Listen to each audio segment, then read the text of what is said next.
Hello and welcome to my latest video. This one is going to be the first in a series of videos looking at Formula One Grand Prix racing tracks. And I thought I'd start off with one that I have been to before, and I can remember a number of good races on that circuit.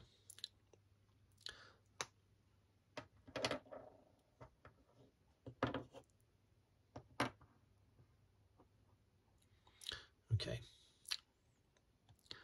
and the circuit is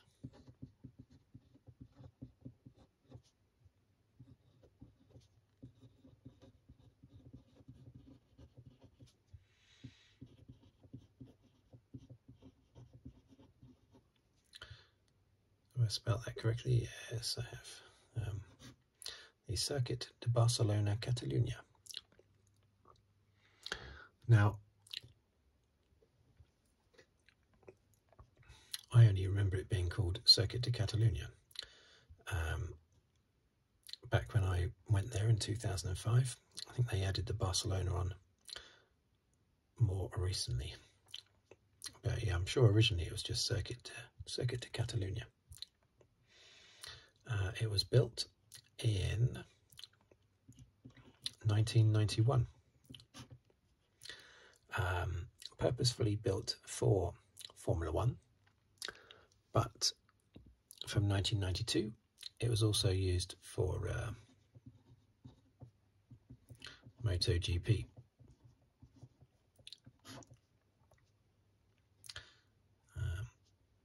It's also been used for testing, just like Jerez was used for testing, where the Spanish Grand Prix was held before 1991. Barcelona is also again used primarily as the main circuit for testing, basically, in Formula One. Something to do with Spain. I don't know why all the testing tends to happen there. A lot of it, anyway. Actually, what I might do is, apologies for this, but I'll draw a little picture of the circuit. So you've got a straight going along there like that, and then it comes up, tucks around,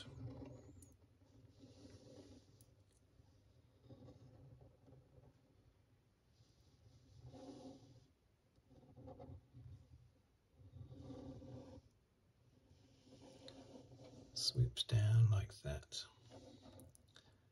comes around again,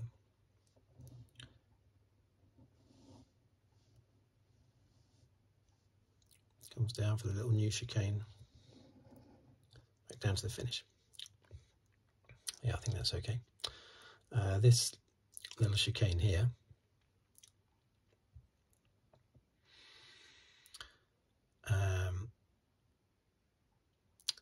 was put in 2007.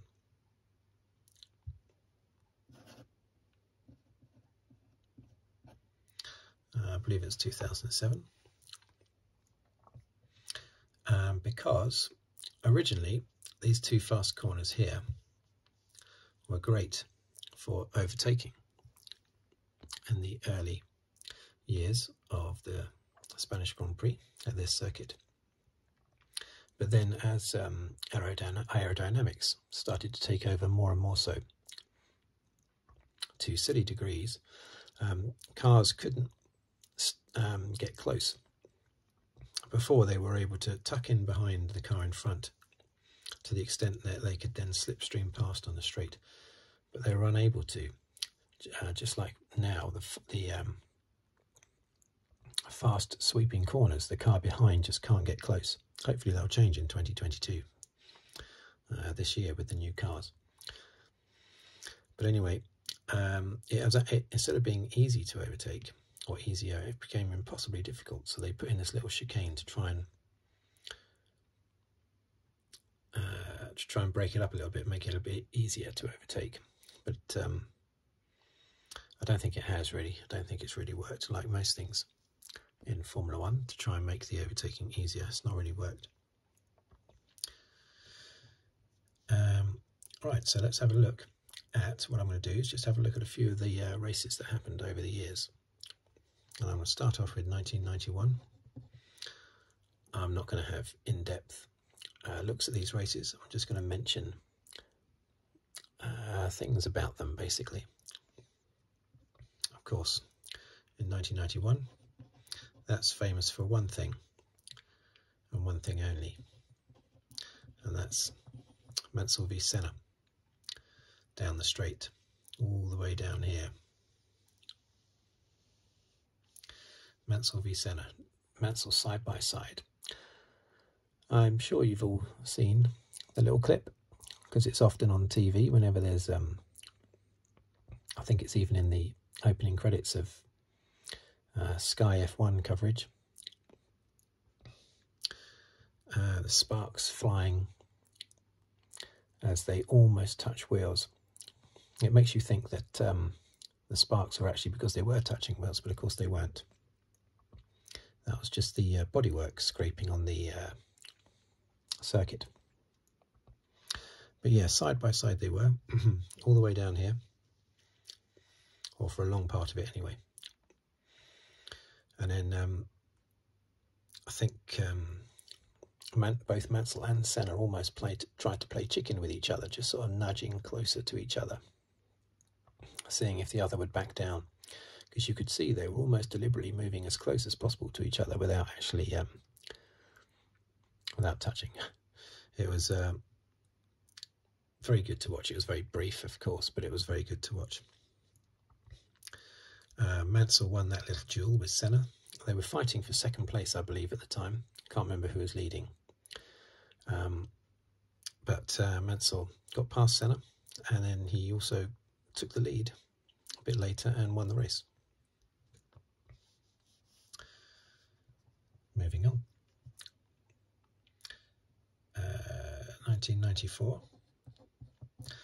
I would say 1992 was quite an exciting race, because that was Mansell's fourth or fifth win on the trot that year at the start of the season. But he was nearly caught and passed by Michael Schumacher. And at the time, Michael Schumacher was this young upstart. He'd only taken part in about 7 races at the time, I think. And he nearly caught and passed Mansell. So that was quite relatively exciting finish. They weren't actually battling for the lead at the end, but it was quite exciting seeing Schumacher close in. Right, so 1994. That was significant because of who managed to finish second, basically.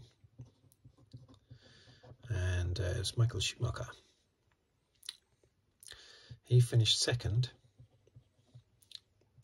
despite being in 5th gear for half the race.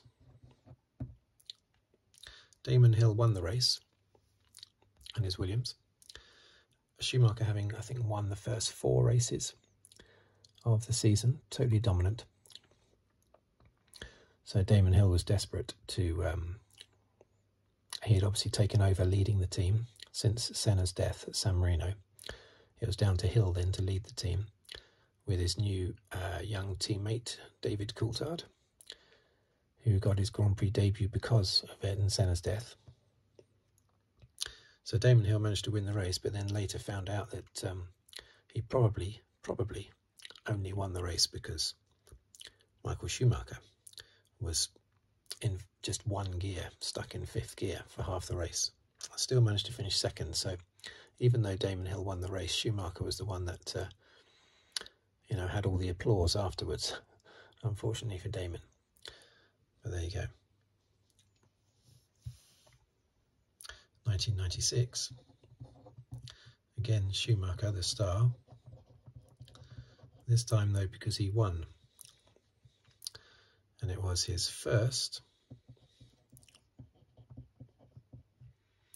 win for Ferrari in terrible, terrible rain. It's similar. I remember it being, I haven't watched the race for a long time, but I remember it being similar to Ayrton Senna's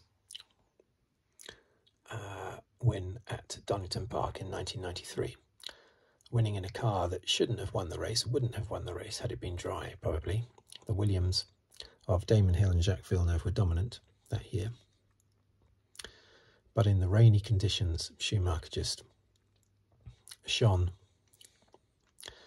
I mean, being British, I was cheering on Damon Hill, but that doesn't mean I can't, recognise the talent, basically.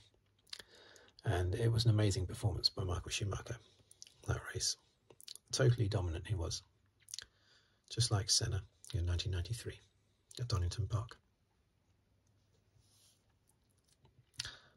2005.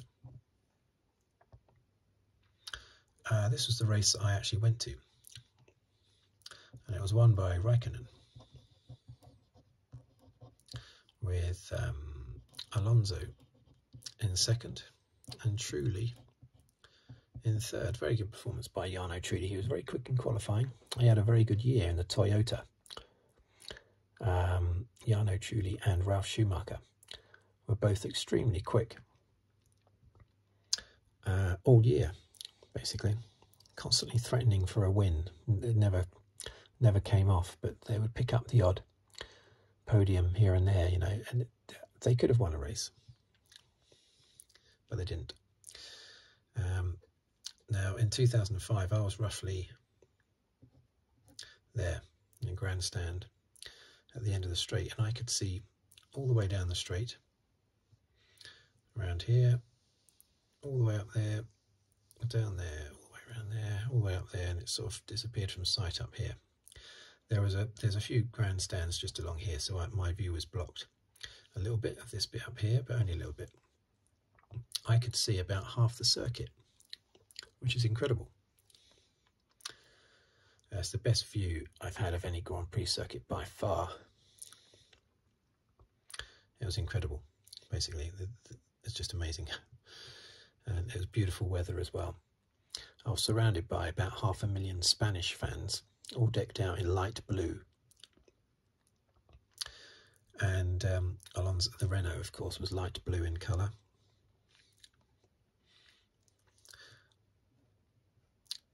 And there's great atmosphere. I probably, from a financial point of view, I probably picked the wrong time to go because the tickets would have been a lot more expensive that year, because in previous years it was very, very cheap to go to the Spanish Grand Prix, because they were trying to encourage people to go. People were not really interested in Spain, in Formula One. What they liked was motorbike racing. But the sudden rise of Alonso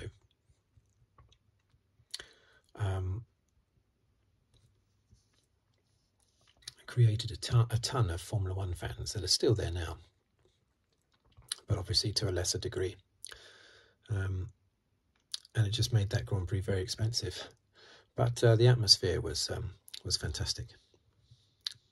2006. This time, Alonso won.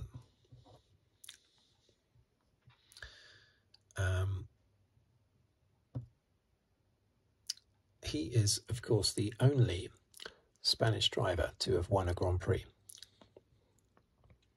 or a World Championship. 2 World Championships, 32 wins. No one else has even managed 1 win. No other Spanish driver. There haven't been many Spanish drivers. Unlike in motorbike racing, of course, where they dominate. So, yes, Alonso, he was the first Spanish driver to win his home Grand Prix, but he's the only Spanish Grand Prix driver to have won any Grand Prix. So there you go. But anyway, I wasn't there that year. I only went in 2005. But good performance in 2006, fighting the Ferrari of Schumacher.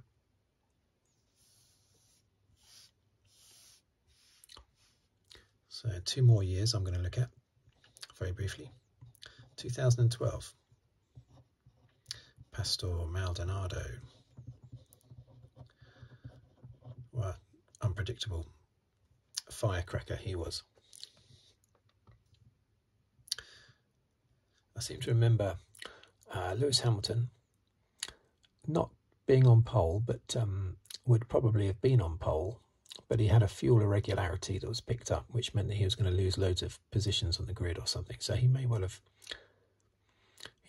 recorded the fastest time. I can't remember, but he ended up about 10th on the grid. 8th rings a bell, actually, 8th place maybe. Pastor Maldonado was therefore gifted the pole position, but he would still have been in 2nd place. So still a very good performance in his Williams. And he led pretty much from start to finish, I believe. He was attacked all the way by Fernando Alonso in the Ferrari, hounded from start to finish. And he drove faultlessly. It was an incredible performance. Faultlessly he drove to win the race. Now, had Hamilton been in the race, Hamilton at the front, Hamilton may well have won the race, but Maldonado would have clearly come 2nd. So it's not an inherited, it wasn't a lucky win, basically, by Maldonado or Williams. They deserved it. Fantastic performance. I don't understand why he wasn't able to do it in any other Formula One race. But he held it together beautifully in that race. Very good performance. But of course that's Williams' most recent Grand Prix win, 2012. And their most recent win before that was 2004, which is amazing. A team that's one of the top 3 or 4 most successful teams in the history of Formula One, looking at wins and championships and whatever statistic you want to look at. It's amazing to think that in 18 years they've only won 1 race. But there you go. That's the way it is. Unfortunately, in their celebration afterwards, they had a fire in the pit. Was it in the pit or was it in the paddock? I'm not sure, but I know that, or at least I think I know that some of the mechanics got burns. I think there were some injuries, I think.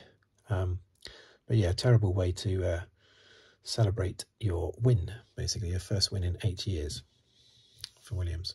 Pastor Maldonado, that was his first win and his only win. He was very erratic and unpredictable in his other races. In this one, he was solid as a rock. Really, really good performance. 2016, the year of the Hamilton-Rosberg smash. One of their smashes, anyway. They've had a few. It was the first lap, wasn't it? Rosberg had won the first 4 races. A lot of that was down to Hamilton getting a lot of bad luck. I seem to remember in qualifying, like two of those opening 4 races, he was down in about 10th place due to problems in qualifying. I think his car caught fire on the track or something in one of the qualifying sessions.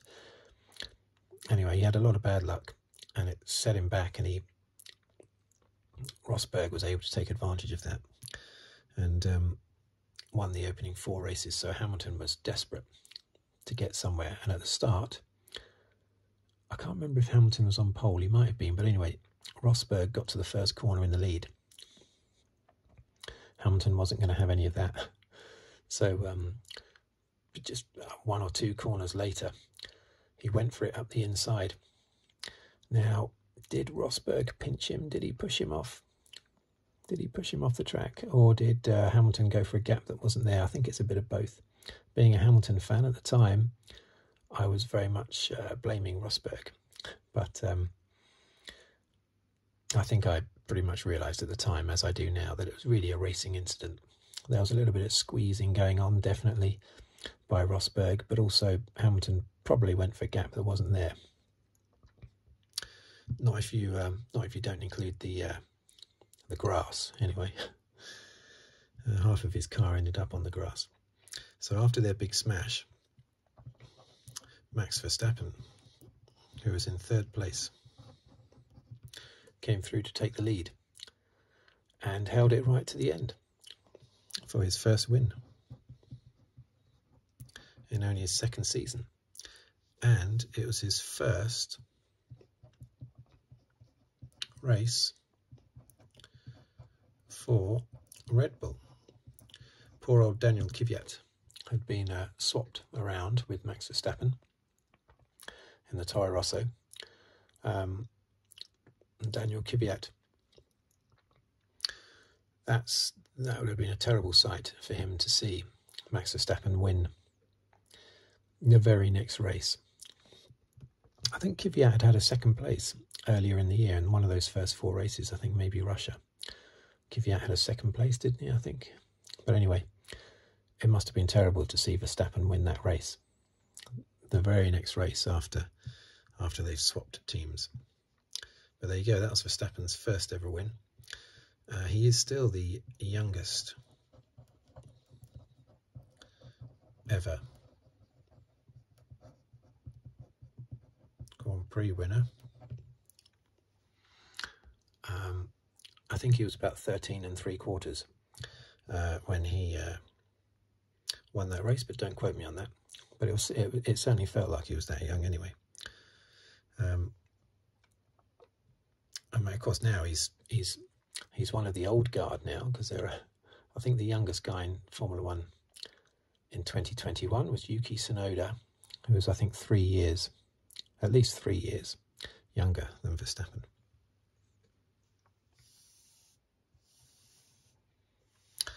Anyway, yeah, so that was quite an achievement for Verstappen there. Okay, they're the only races that I can think of off the top of my head that were noteworthy. I think out of those, the one I think of the most is probably the Mansell Senna one, but I was a big Mansell fan, and I was desperate for Mansell to do well against Senna in 1991. So had Mansell lost that race, then I would want to forget that image of them side by side down the straight. But because he went on to win, it's a happy memory. Okay, I'll stop it there. Thank you for, apologies if that's not tremendously accurate, that map, but it was just something I did on the fly there. Thank you for watching, thank you for listening. If you'd like to subscribe, please do so. I'll be very happy. And I'll see you on the next video, whatever it's about. Thank you very much.